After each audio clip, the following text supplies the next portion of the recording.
नमस्कार, सार्वमंथन न्यूज महाराष्ट्रमध्ये आपलं स्वागत. पाहुयात आजची सविस्तर बातमी.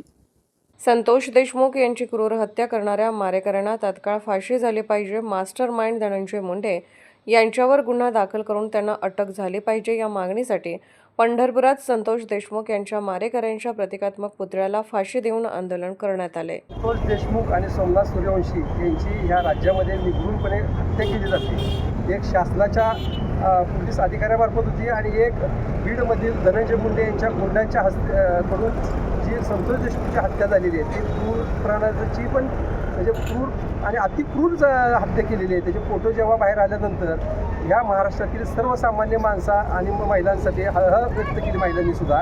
अशा पद्धतीनं कुणी कुठल्याही एका व्यक्तीला मारू शकतोय तर त्या माणसाकडे कुठल्याही संवेदना नाहीत. अशा मंत्र्याला फक्त हकालपट्टी करून चालणार नाही तर धनंजय मुंडे यांना गुन्हा दाखल करून त्यांना अटक करणं अत्यंत गरजेचं आहे. धनंजय मुंडेमुळंच एवढं क्रूरता बीड जिल्ह्यामध्ये वाढलेली आहे. ह्या महाराष्ट्राचं बिहार झालेलं आहे. तात्काळ जर अशा मंत्र्याला अशा आमदाराला जर तुम्ही निलंबित करून तर त्यांच्यावर कारवाई जर नाही झाली तर ह्याच्या पुढं भविष्यात आम्हाला कायदा हातात घ्यावा लागेल आणि भविष्यात अशा मंत्र्याला आमदाराला ह्या महाराष्ट्रात आम्ही करू देणार नाही.